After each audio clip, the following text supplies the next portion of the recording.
Twitter காலகட்டம் அப்போ வந்து ஒரு கவிஞர் அவர், அகைன் பேர் வேண்டாம்.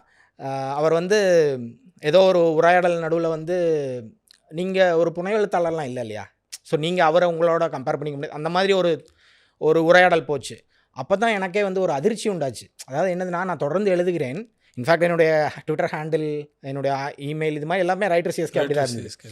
ரைட்டர் தான் கூப்பிட்டுட்டும் இருந்தாங்க அப்போது, நண்பர்கள் மத்தியில், குறைஞ்சபட்சம் எனக்கு தெரிந்தவர்கள் மத்தியில். அவர் அதை சொல்லும் போது தான் நான் எதுவாக என்ன முன்வைக்க நினச்சேனோ அது இல்லாமல் நான் வேற ஒரு திசையில் பயணப்பட்டு இருக்கேன்றதை தெரிஞ்சுது.